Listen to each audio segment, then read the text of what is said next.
everybody. Welcome to our first ever live MVP Business Showcase, where we showcase leaders who live through their mission, vision, and passion to drive their profits, growth, and loyalty.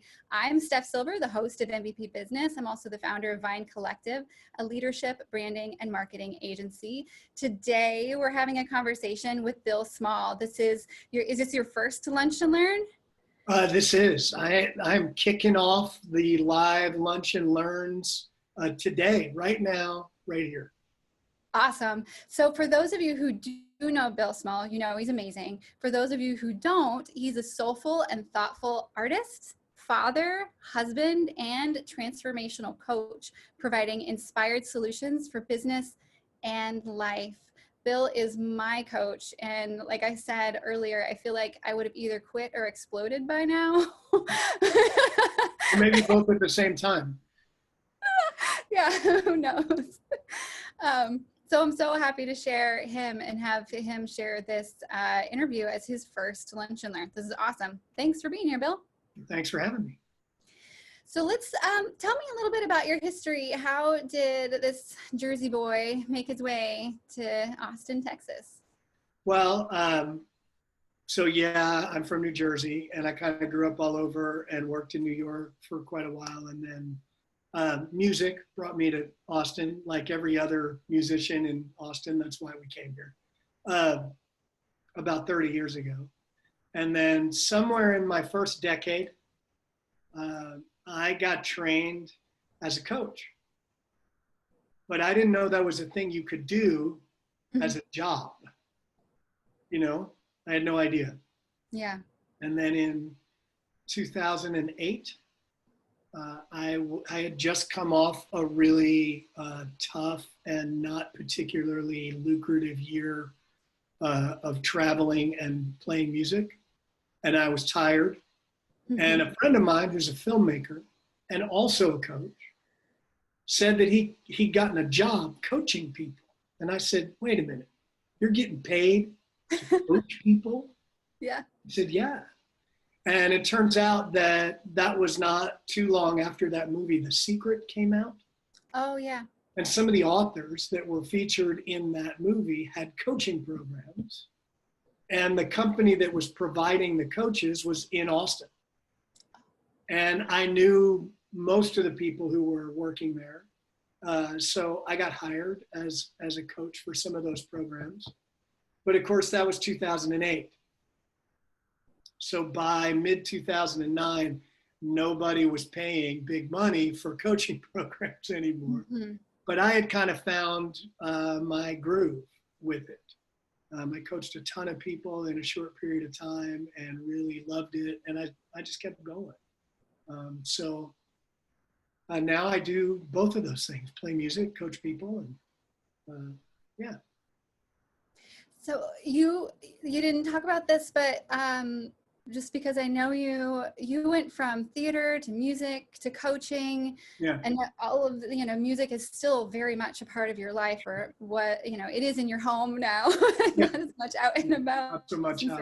Yeah, at home with COVID, but what have been some of the most notable obstacles that you've overcome in that journey or your life's journey that you would want to share? Well, look,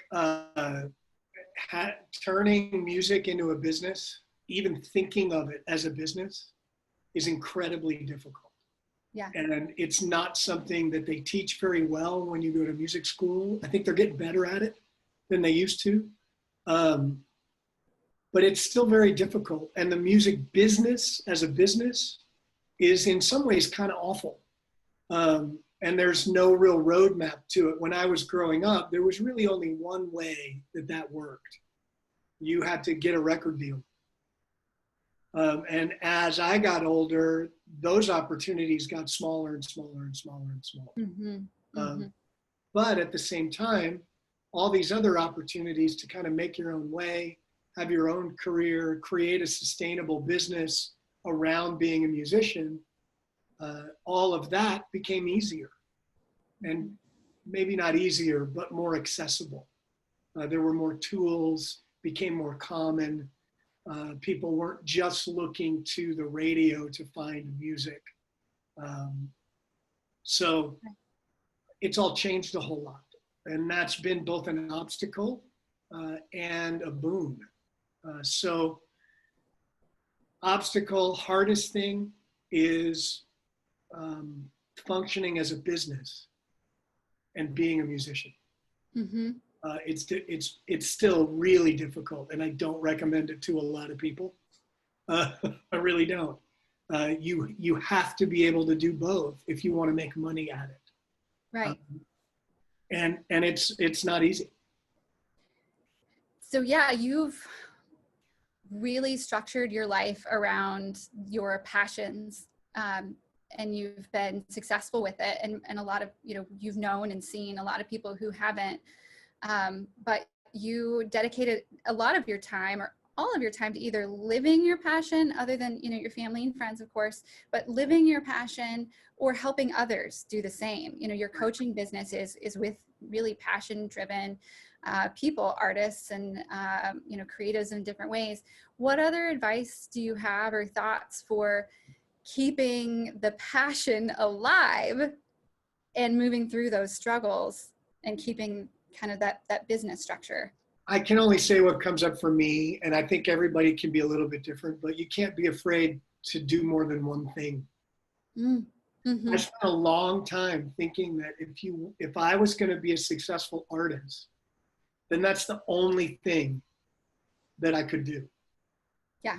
I was supposed to focus every single bit and be very singular in what I was doing, and that's how you be successful.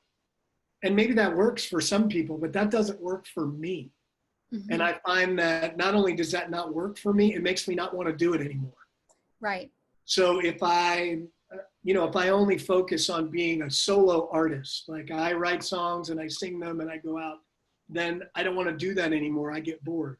If I am in somebody else's band, that's great, but I still have to do my own thing, or else I get bored and I don't want to do that anymore. Mm-hmm. For years I ran venues, I had a recording studio, and I had to find the things in there that were fun for me, mm-hmm. and not do the other things. Mm-hmm. And that's hard, I think, for people, because we get a lot of messages about what you're supposed to do to be successful. And then you have to focus on this or focus on that, or only do this, or don't forget to do that. Or we're looking at the story of someone else who we want to emulate or do what they did, but I can't do what they did. That's right. Not me. And it took me a really long time to be okay with that. It's okay for me to do more than one thing. Mm-hmm. And the minute I took that on, it all got easier. And everything got better. My business got better in all of the areas that I took on, because I'm not just stuck with that one thing. Mm-hmm. That makes sense? It does. I think in addition to that, you're not looking to that one thing to fulfill all your needs. Exactly. It's like not to mention that having more than one income stream right. is super helpful when you're running any kind of business. Mm-hmm. If I was a product person and I created products, would it be smart for me to only have one product? No, that would be ridiculous. I would not only need to have more than one product, but I might want to find different income streams for each one of those products, right? Mm-hmm. So I have to look at everything I do the same way. The more income streams that I can have doing things that I love to do, that light me up, and that hopefully make some kind of a difference in the world, the more of those things I can find, the stronger the health of my overall business will be. Yeah. So that's financial income streams, that's happiness, that's passion, that's all these. The more streams that you have coming in, the more filled and fulfilled you're going to be. And if anything falls out, whether it's income or your passion or desire, your fun, there's all these other bits to rely on. That makes a lot of sense. Yeah. And, I don't know that everybody's like that. I think there are people that are really good at being singular in their focus about things. Great, do that. I just can't. I can't do it. Yeah, well, and you know, we're sitting here in COVID, like you can't tell, but I'm in my bedroom. We're all kind of trying to figure out new things. And a lot of folks who had a very successful singular focus had to change their focus. And so that they're having to develop a new skill anyway. And if you're in that practice of developing new skill sets or looking at other options, it's easier to do that when you have to. When you don't. The ability to be flexible is pretty important. And it was important before this, Mm-hmm. but it's that importance has had a light shined on it big time. Is it being flexible no matter what you're doing, whether you're a huge business, whether you are a part of a big business where you're a manager or running a department, whether you have your own business, and no matter how big or small it may be, the ability to be flexible, to pivot, to change, to be creative is more important than ever. Absolutely. And being willing to continually do that and not say, I've changed, it's not working. It kind of never ends. You have to keep doing it all the time. Absolutely. So I have the privilege of knowing you as a friend and as my coach. And so I've benefited from your unique perspective on the world. And you're sharing a little bit of that with us. But tell us about your approach to coaching and how you approach each new client and each new day, because I find that really interesting that you have a cadence to begin with and then you let it flow. So talk to us a little bit about that. Sure. So you probably already know, I know you know because we've done it, is that there's two different things that I talk about with clients.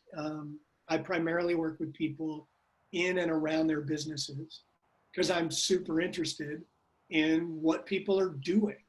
And I think small business, whether that's a solopreneur or someone with a small team, I think they're highly underserved when it comes to help. Mm-hmm. And as a business owner, I wish that there had been somebody who could say to me, hey, listen, I'll partner with you. I'll help you think through things. I can see the 30,000 foot view when you can't see it. You know, I've been through this. I'll help you through it. That would have been awesome. I didn't have that for a really long time. I have it now, but I didn't have it for a long time. And I don't think it's something that people who own their own businesses get very often. So that's the first thing that I always try to provide and how I try to position my role with people. And where I start is that there's only one thing that ever gets in the way, that ever keeps us from being successful, whatever successful means to you. And that's us. I am the only thing that's ever gotten in my way, but it's near impossible for me to see how I get in my way.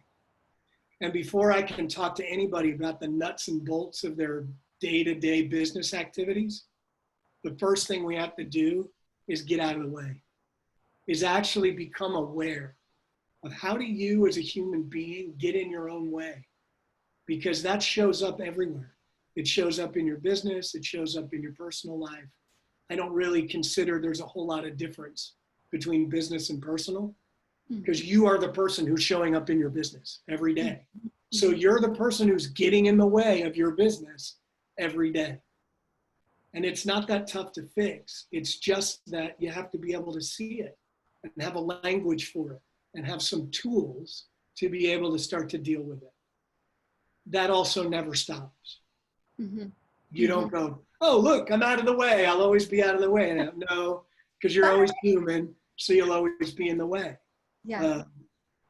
But you can get a whole lot better at stepping out of the way or seeing how it shows up. You can get a lot more space, if you will. Mm-hmm. So that's the first thing with every client. That's the first place we start is how are you getting in the way? And what do we do to get you out of the way? And then we can actually take a look at your business. I ask almost everybody, and I asked you a long time ago,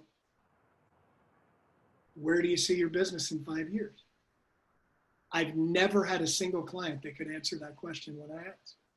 They all went, I don't know. I'd like to make more money, or, you know, whatever the answer was. Nobody can answer that. You kind of have to be able to answer that. Mm-hmm. How will you know when you get there if you don't know where you're going? How will you make decisions that make sense for your business if you don't know where you want your business to go? It's like getting in the car and just driving and hoping you end up somewhere you like. Right. You know? And that's I think one of the challenges of creatives in general, whatever kind of artist or creative you are, Sure. you find your way like meandering through living your passion, following your heart, and don't necessarily take the time to create a plan, look at the numbers, know the numbers, you know, and that's where having a business coach or a partner that is not, it is the spreadsheet and, Right. and numbers person to, you know, bring that back to the conversation, that balance. And like you said, you know, creating your art as a business. It is a business if you want to be successful. Right. And being able to say, where do you want that to end up? In 5 years, where do you want to be? And that changes, right? I have a client who, when I first started with that person, we've been working together for 10 years. Mm. And those first 5 years were about his business growing, right? These last 5 years have all been about, how do I get out? What's the exit plan? I don't want to do this forever, right? And those are very, very different conversations, and they take different actions. You don't want to have in the back of your head, I hope I can get out of here someday, but have all your actions lining up with growing your business. Because you may grow in a way that makes it impossible for you to leave. It's too centered around you, yeah. So you want to be able to grow in the right way. So that's kind of the second place I go with every client. Where are you now? Where do you want to go? Then we can actually work on, how do you get there? What is there to do? Well, and I think part of what I was really surprised about, I'd never had a business coach before, but I don't have a business partner. So I think my thought was, I need to have someone that I can be honest with and have these conversations on a regular basis, question what I'm doing. I thought, hold me accountable to what I say I'm going to get done. And all that, it was nice and good. But one of the first things you had me do was, who do you want to be? How do you want to be? Not just what is your business going to be like in 5 years, but what you want your life to look like in 5 years. And I think not very many people question that. You know, they have these little itty bitty or maybe big, like, I want to travel, or, you know, these things, but not as a whole. This is what I want my life to be like. So that's a really interesting exercise to do. And in my case, redo when my concept of myself changed. Sure. Yeah. Well, and look, we're taught in our culture that work comes before everything. You know, and especially if you have your own business, that you have to work hard and you have to sacrifice what you want in your life, and at least till you get to a certain point of success or whatever that is. And I call major, you know, bollocks on that. Like, no, absolutely not. No way. This is going to sound terrible, but in a way, I don't believe in working hard. Yeah. Now, that doesn't mean I'm not going to work, and that doesn't mean I'm going to, you know, sit on the couch and meditate and float in the air and things are just going to show up. That's not what I eat bonbons all day. Right, eat bonbons, whatever that is.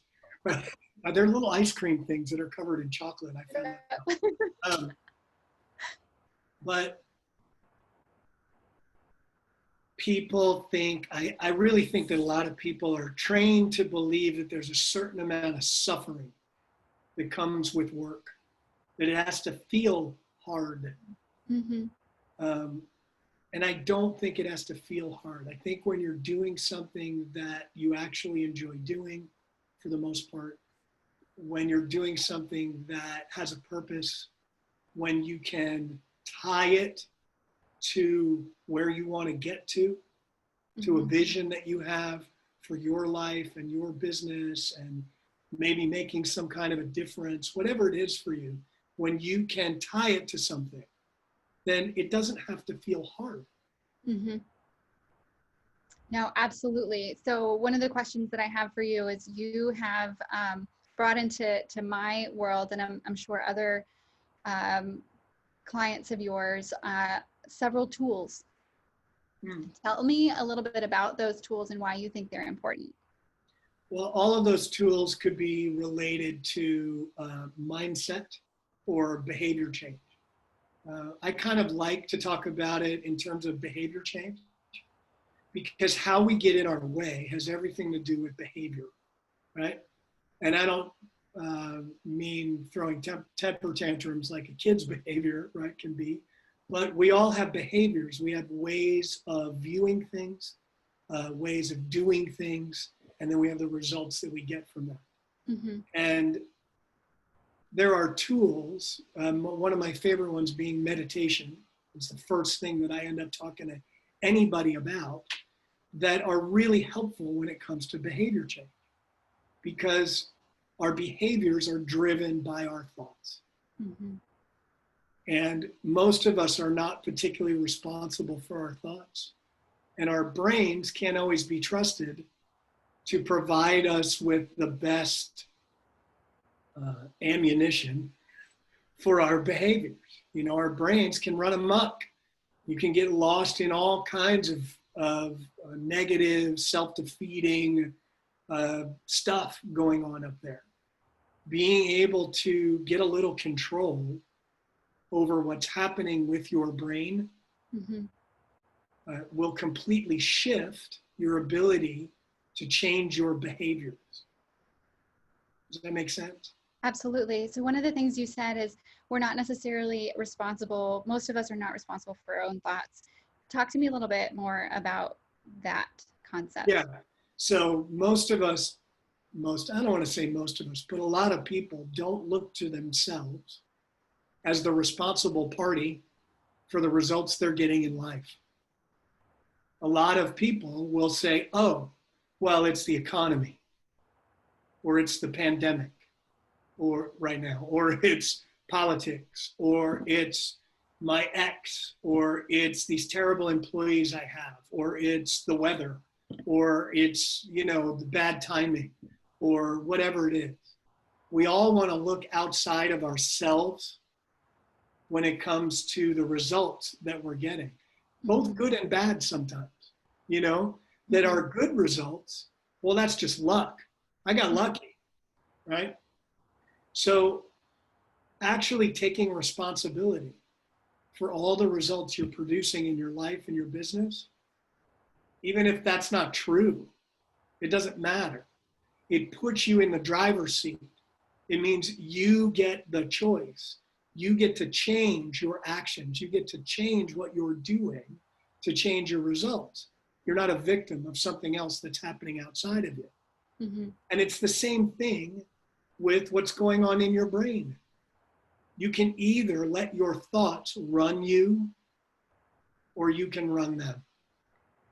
And one of the concepts that you also brought into my world is the all of the voices that you take on over your lifetime, and you think that they're your own. Like, you know, you're not good enough, you're stupid, you're what, you know, you're not smart enough, whatever those voices are, and you think that it's yourself. But you have, you know, you provide that concept of, first of all, you don't have to keep saying it. Secondly, it doesn't necessarily come from you. Third, there are tools to shift those like inline thoughts as well. Well, you are not your mind. Yeah. I had the opportunity once to stand up in front of a group of college students and talk about creativity. And somehow we got on the subject of the brain. And I said, and we were talking about that voice in your head. You know, the voice that says, what voice in my head? I don't talk to myself. Yeah, the voice in your head is not you. You are not your mind. You want to see the top of somebody's head just explode. You know, I had a couple of 19, 20-year-old kids in that class. So what do you mean? Yeah. If that's not me, who am I? I'm like, well, If that's you, who's listening to the voice? Are you the voice or are you the listener? So that voice that's telling you stories about yourself, it's not you. And the tools, and there's lots of them. I have some that I use. There's tons of them. There's tons of ways to do this. But being able to separate yourself from that voice and hear that voice for what it is super important, because it's that voice that oftentimes gets in the way. Right. Because there's that other voice we have. And I was trying to explain this to my 8-year-old yesterday. How'd that go? And he was great. I said, you know that voice that really tells you what's right or wrong? And he said, you mean like your conscience? And I said, okay. He said, like Jiminy Cricket. I said, yeah, like Jiminy Cricket, like your Jiminy Cricket voice. That's the one you want to be able to listen to, not the other one, the loud one, the one that makes you experience anxiety and stress, the one that tells you the sky is falling, or the one that tells you, no, everything's fine when the sky is falling.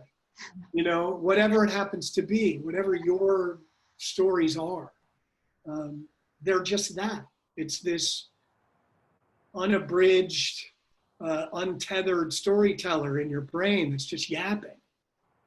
And you don't have to listen to it. It doesn't even have to stop yapping, because it's almost impossible to get it to stop yapping. But you don't have to listen to it, because that voice isn't you. We just got real metaphysical there.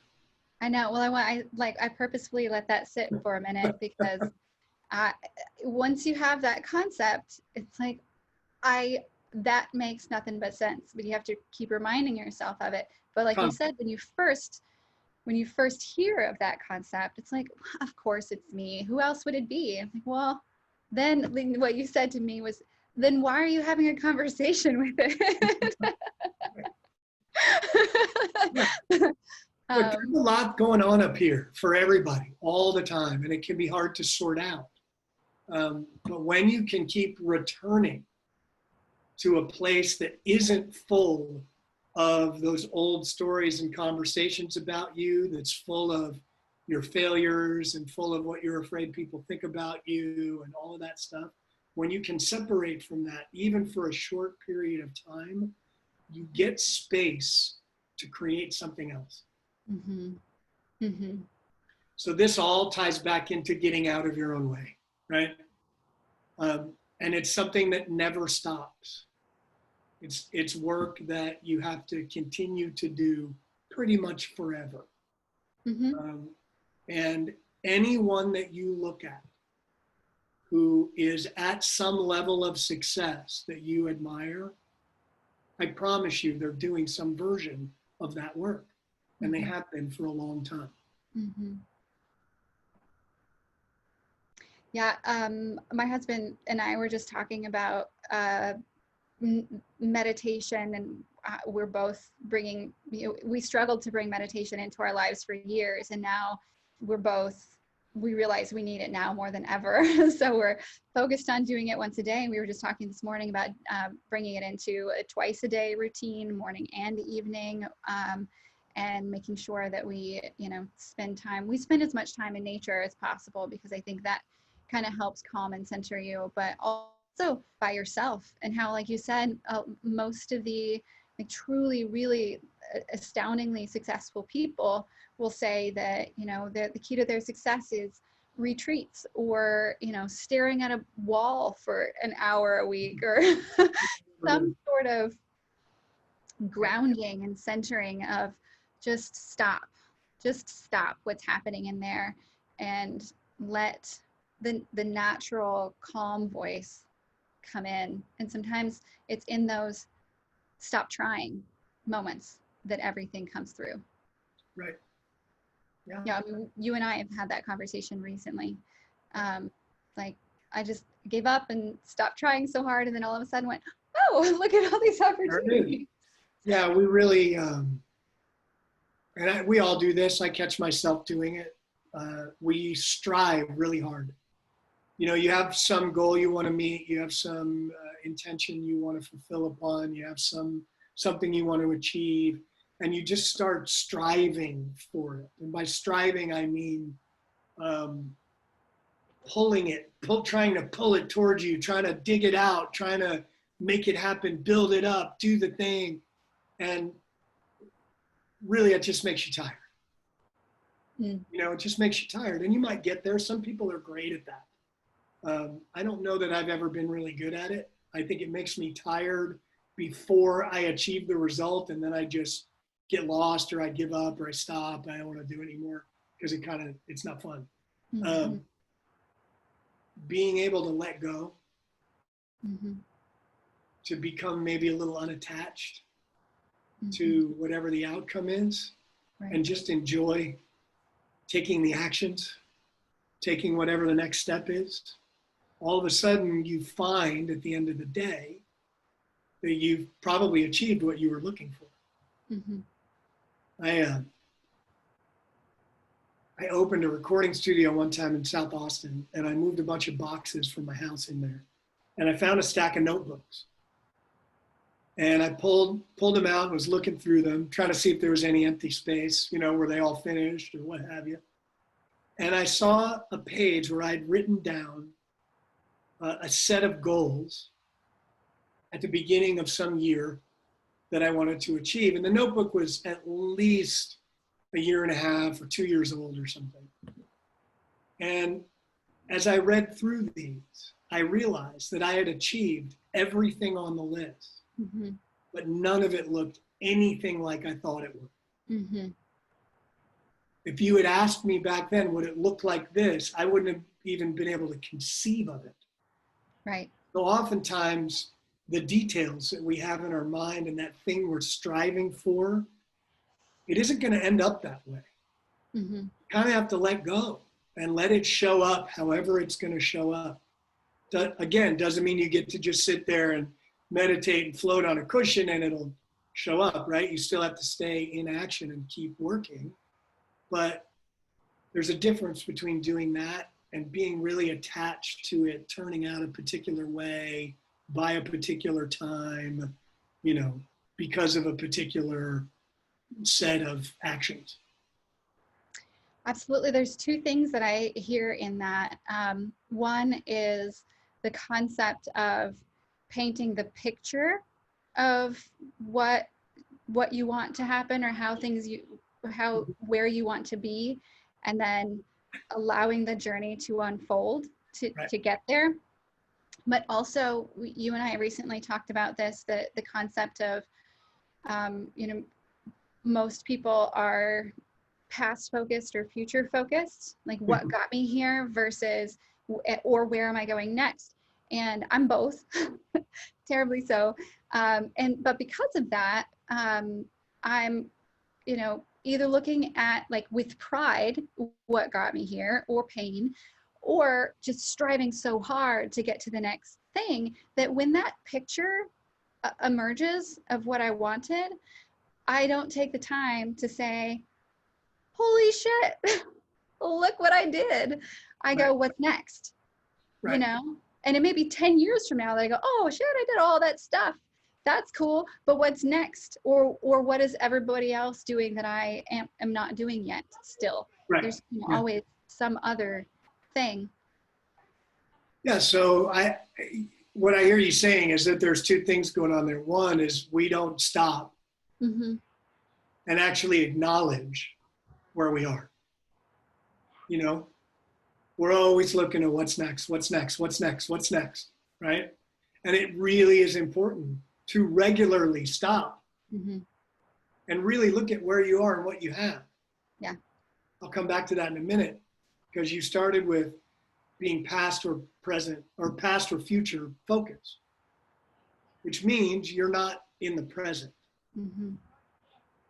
And I have this conversation with everybody. I've had it with you. There is no past. Past doesn't exist. There's just your stories about events that happen, and your stories are not necessarily factual. They're not necessarily the truth. They're your version. Mm-hmm. Somebody else may have a totally different version of that event. Think about it. You go to an event, you could go to a concert, sit next to somebody, and you think it was great, and they thought it was awful. Mm-hmm. I've seen movies with people where they're like, that sucked. And I'm like, I liked it. Yeah. Who's right? Whose version is actually true? Both, neither, I don't know. It doesn't matter. All of that's gone. It doesn't exist. Future hasn't happened yet. That doesn't exist either. The only time there is now. And when you spend all that time in your brain thinking about the future or the past, you're actually missing your life as it's happening right now. Mm-hmm. Because right now is the only time your life is happening. Doesn't mean you can't plan for the future. It doesn't mean you can't think for a minute about what you have to do next, right? Mm-hmm. But you don't want to stay there. You don't want to live out there. And people do. I've done it. I will get lost. If I'm not careful, if I don't pay attention, I will get lost in thinking about the future and trying to figure out how I'm going to get from where I am now to where I think I might want to be next. And I can't figure that out. It's impossible. And even if I do, I won't come up with the most efficient journey. Right? Yeah. And mostly I can't answer that question, and that's just anxiety producing. I promise you, anybody right now who's listening to this, who's experiencing anxiety, it's because they're thinking about the future. And there's too many questions they can't answer, especially right now. Mm-hmm. What's going to happen with this virus? What's going to happen in politics? What's going to happen in the world? What's going to happen with all the racial division and all of the stuff that's going on right now? You can't answer any of those questions. It's anxiety producing. Thing is, you've never been able to answer any of those questions. Right. You can't do it. It's not possible. What you can do is look at right now. What can I do right now? Mm-hmm. I know there's a lot of people that are worried about how to help, how to make a difference. What can I do? How can I change things? How can I do whatever? Well, again, you can't answer those big questions. All you can do is look right now and say, okay, what can I do right now? Mm-hmm. What is one action I can take right now, no matter how small?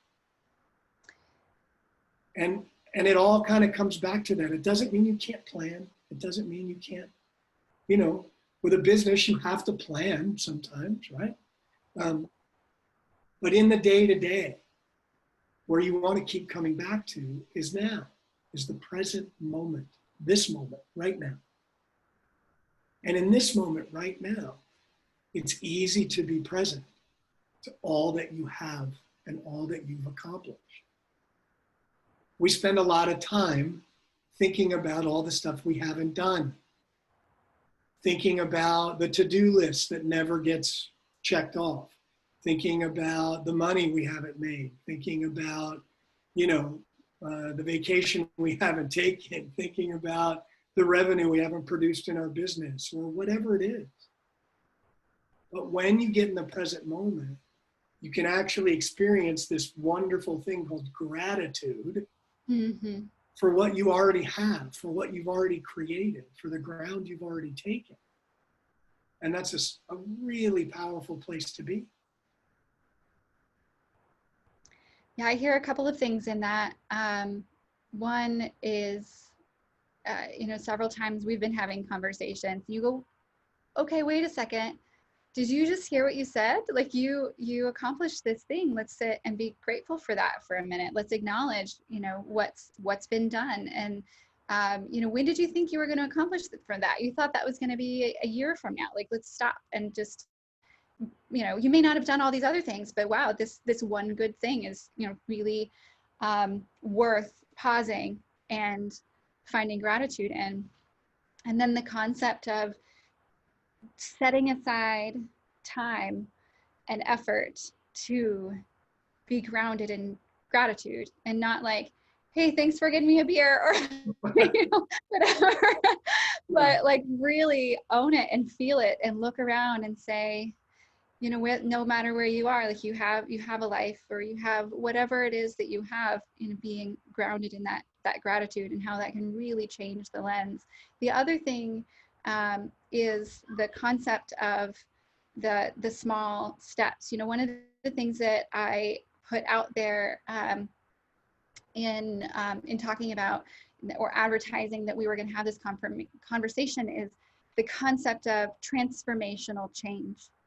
And I think that when people overall have a concept of transformational change, they think of, the car is going to transform into a robot. It's going to look completely different, and it's going to be fast, and it's going to be predefined, and it's going to be magical. It doesn't always look that way. In fact, it most of the time doesn't. Right? Yeah. So transformation, I believe, is a two-part process. There is an aha involved in transformation, and that's the exciting part. There's a change of paradigm. There's a change of viewpoint, right? Where the lens that you're looking at the world through suddenly changes, and it all looks different. Wow, I never saw it like that. Then there's actually making that change stick, making that change a part of your everyday experience. I say that happens in small, consistent actions over time. Taking small, consistent actions over time actually produces lasting change. So we've talked about meditation. This is a perfect example for meditation. People might think, well, to get the benefit, I need to go on a meditation retreat, go get myself locked away and meditate all day long. And then when I come back, I'll be transformed, right? Yeah. It's not how it works. You're much better suited to just start meditating for 5 minutes every day, which you will not be able to do. Right. You'll do it, and then you'll stop, and then you'll remember, and hopefully you'll start again.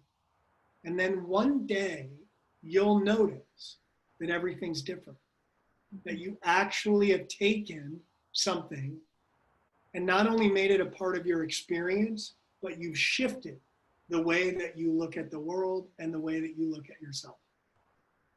And it happens over time. You can have this big viewpoint shift. I've had a bunch of them.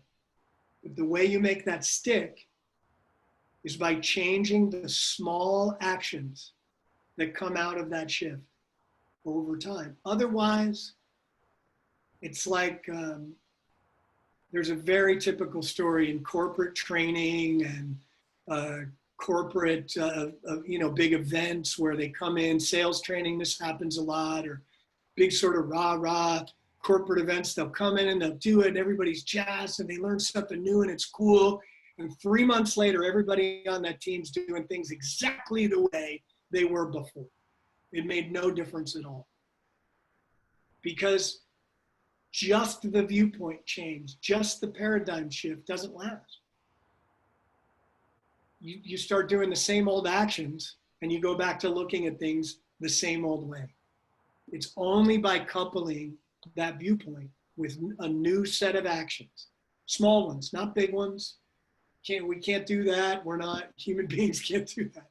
Small ones that don't take a lot of time, that don't interrupt a lot of life over time, over and over again. And that's the other thing that having a coach can be really great for, is having that accountability. And I don't care who that is. That can be an accountability partner. It could be an actual coach. Whoever can actually hold you accountable besides you. Right. When you look at even sports coaches, someone who's an Olympic coach, they can't do the work for the athlete. The athlete has to do the work. They hold the athlete accountable, and they see things that the athlete can't see. I was a competitive swimmer as a kid, so the goal is to go faster, right? I can't see myself swimming. The coach can see it and say, hey, you're throwing your arm out way too far. Do this instead, right? Football teams, they watch films so they can see themselves because they can't see it when they're doing it.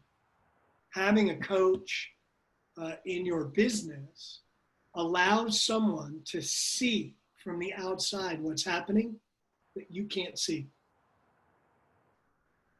And talk you through a process that's not inside your head. Exactly right. Yeah. Yeah. And I don't care who it is. I'm not the coach for everybody. Right. I've been at networking events where there's 6 different coaches. And I'll stand there and say, hey, listen, talk to all 6 of us. Find the one that resonates with you, that feels like a fit, that feels like somebody you might want to hang out with, and use that person. See if that works. And if that doesn't work, go get another one.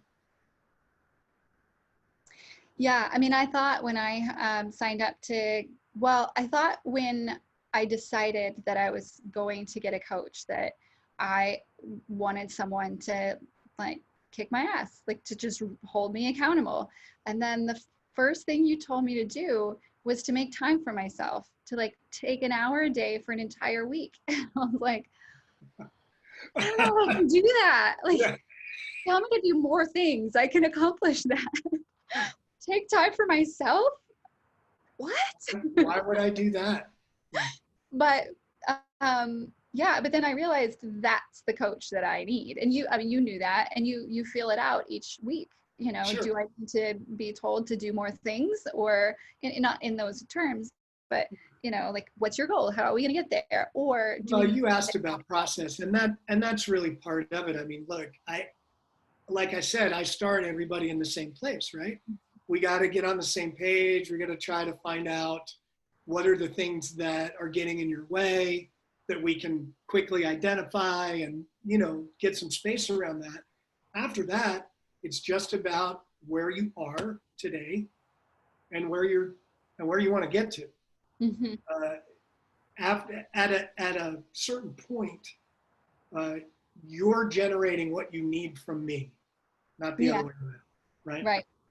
I'm not doing coaching on you. You know what I mean? Like, it's not a class that you're taking, right? There's going to be a quiz at the end. Yeah. It's where are you, and where do you want to get to, and what do we need to do to get you there?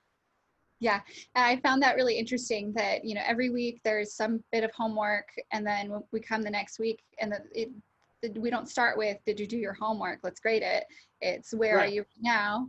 What do we need to discuss? And then once we get through that, it's like, what about that homework we talked about? Or let's not even talk about that because we're not ready for that. You have something totally different that we need to do. It makes no difference, right? Yeah. And again, that's all about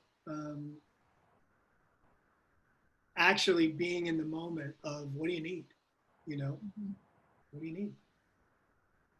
Yeah, absolutely. And most of us don't, with or without a coach, give ourselves that time, especially if you're a parent or if you're taking care of elderly loved ones, or you have, I find it really, really interesting right now with COVID, that I found myself still insanely busy, and it's because of who I am. Some of the first conversations you and I had were about my concept of, well, I don't know if I have time to give you a call because I'm so busy.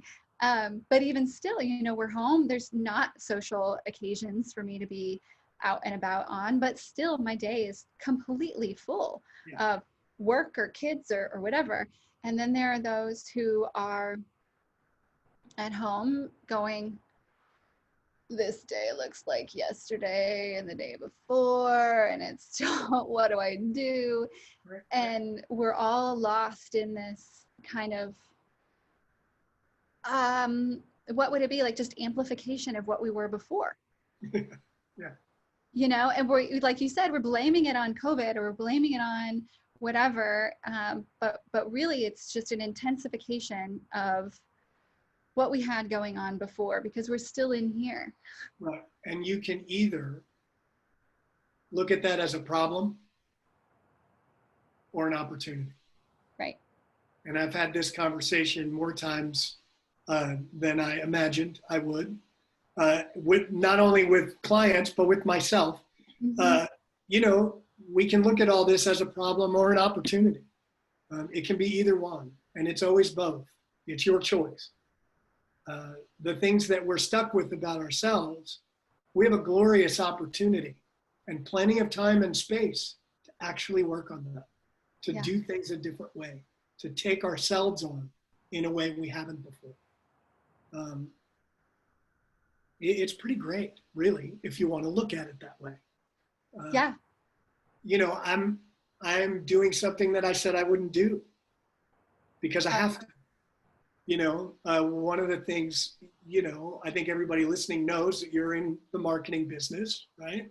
And I think I probably said to you some version of, you know, I'm totally jaded about marketing. I don't do online. I'm not going to have anything to do with that. You know, that's been my story for a long time because I've done it and I didn't really like it. And there's a lot of pitfalls around it, right? Well, guess what?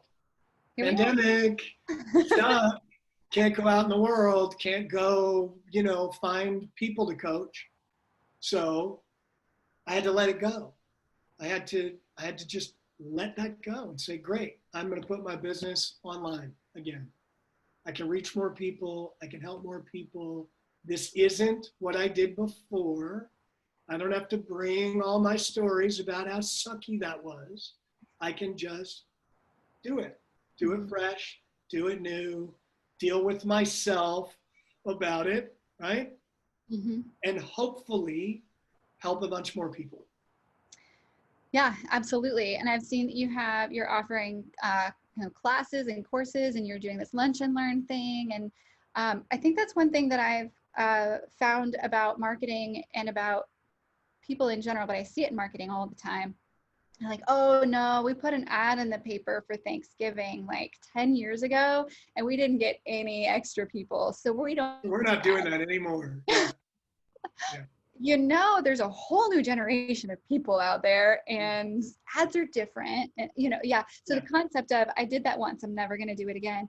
The other thing is, like you said, there's this opportunity to look at what's necessary.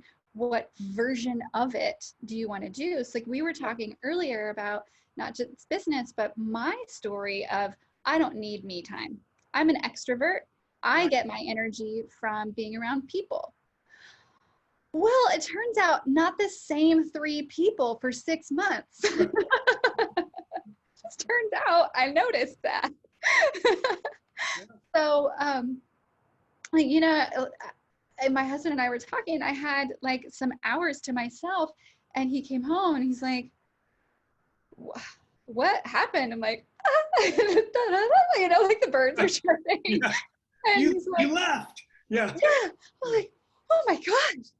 That was amazing. And so we're making the time and space and line item in our budget for me to rent a room in an Airbnb. Like we found a $79 a night. You know, it doesn't have to be any fancy, crazy place, but to just go and be. And part of it is, you know, with having a business, I can't think strategically. When I'm like, you want a peanut butter and jelly sandwich? Okay. You want, chips? No. Fruit? No. Oh, we don't have any. You know? What's my 5 and 10 year plan? Survive. But you know, anyway, so the concept of listening, and I think meditation has helped with that, and all the other tools of Ho'oponopono and all the other tools have allowed me to listen and realize what I do need, not just for trajectory, which is what I always thought, you know, is what I needed, but self and being. Right. And in 'Cause order look, to, you want your business to succeed, but wouldn't it be fun if you could thrive at the same time? what a novel concept. Yeah. I just got off the phone with a client. He's had a super busy summer. He's just been killing it, and he's going to take 10 days off. And he would normally go on an actual vacation, go somewhere, that has become a little more challenging. There may be some of that in there, but it's very uncertain. And I just said, look, it doesn't matter if you go anywhere, just don't go to work. Yeah. Don't go in that office. Set an intention, about your vacation and what you want to get for yourself out of it. And just do the things that line up with that. Whether you can travel or you can't, doesn't matter. Just take the time. Yeah. Go on more walks, sit outside on your deck, whatever opportunity. Yeah, whatever it is. Yeah. That you enjoy. Yeah. Play video games for 10 hours if that's what if that's where you. That will give you a recharge and a restore, then do it. Yeah. Yeah, absolutely.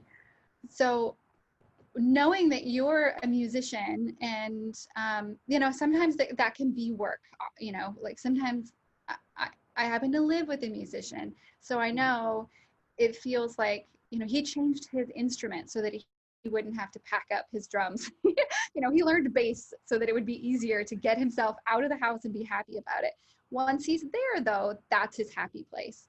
Right. So now that you're one of your happy places, being on stage is kind of stripped from you. Tell me how how you're dealing with that, what it feels like, and what you might be doing to overcome it. So again, it's all about the pivot, right? And I'm of two minds about this. This is going to sound strange. I mean, if I could go play a gig tomorrow, I probably would, safely, that is. But I'm not in a hurry. I personally, I've spent the last 15 years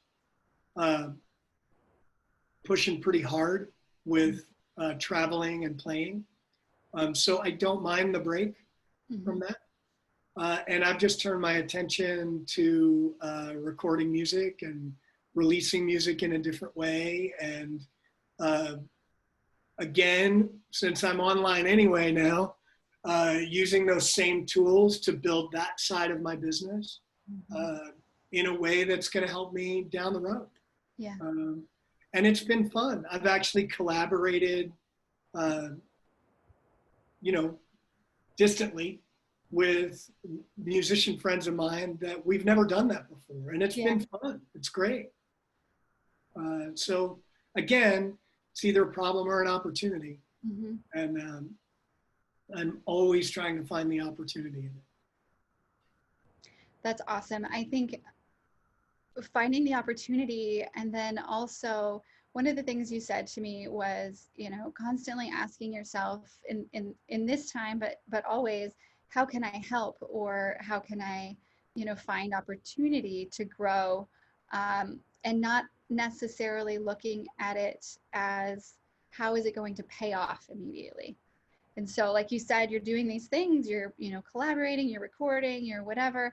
Sometimes it works out better when you say, I'm going to record this thing because it's fun and I love it, not because I need to put out a record so that I can promote something while I'm on the road so that we can sell more t-shirts.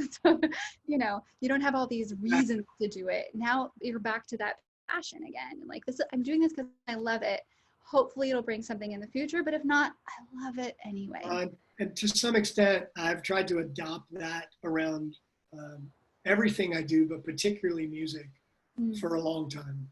Because when it starts to become too much of in order to, put out a record in order to make money or promote this or do that, the fun gets sucked right out of it. Or, play shows in order to get this or get that, I don't care. There's only one reason for me to play music, and that's to play music. It doesn't mean that you don't have to pay me, but that's not my primary motivation. Mm-hmm. It's the same with coaching. No, I don't do it for free, but I don't do it for money either, if you get what I mean. Mm-hmm. Mm-hmm. Yeah. The only purpose. Yeah. So I just realized we've been talking right at an hour. I'm going to have one last question, Yep.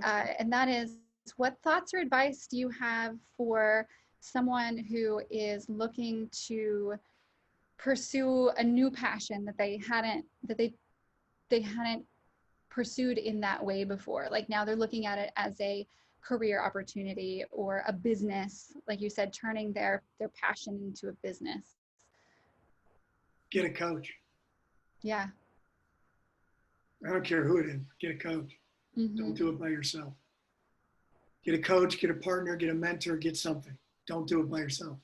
That's the first thing, The other thing is make sure it's something you really want to do and not something you feel like you have to do, or it's the only way, or it is Expected. Yeah, expected, or it seems like an easy way to make money, or anything like that. Make sure that the doing of it is actually a way you want to spend your time. Mm-hmm. And that's really great advice. Yeah. So in closing, what else would you like to share? I know you have some different opportunities for people to engage and learn on your Facebook channel group. And I do. So I have a free course that I'm giving away right now. It's sort of the basics of the behavior change and mindset work that I do with my clients. And it's free. All you got to do is give me your email address. And hopefully then sign up. I have a private group on Facebook called Small Business Rockstars. Ultimately, I'm going to move all my lunch and learns into that group. For right now, you'll still be able to see those just right on my business page, which is Artist Mind. So I believe on Facebook, it's facebook.com/Artist Mind Solutions. It's easy to find, or just find me and, you'll be able to find it. So follow that, like my page, join the group, get the free course. I think those are all the first things to do. There's other ways that anybody can work with me, and you can usually find those pretty easily, whether that's you want to look into one-on-one coaching. I have a monthly sort of membership group too that I think it's important for people to hear other business owners and what they're dealing with.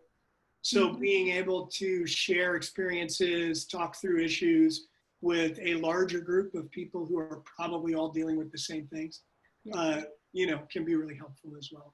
So I would say just if you want to know more or you want to find other ways to work with me, just go to Facebook, go to my Facebook page, go from there, Awesome. Yeah, I know you have a lot going on right now, so I commend you for jumping into that digital world. You're doing a great job. It's not so bad. Yeah, and especially now it's kind of fun because it's a new and another way to interact, right? It is. Yeah, and something that, I've sort of lost my other ways to do that. So it's good. It's good. Awesome. Thank you so much, Bill. Is there anything else that you want to share? No, I don't think so. Thanks for having me. And that's it. Awesome. Well, I just wanted to say a couple of last things. One, if this is your first time to be introduced to Bill Small, you can follow him on Artist Mind Solution. But he also has LinkedIn and puts some stuff out there. There's always good information. And if you follow his pages, you may end up having an opportunity to see him play his music, which is phenomenal and fabulous. Thank you. So that's not his only talent, coaching. And in the meantime, enjoy the day and live with passion.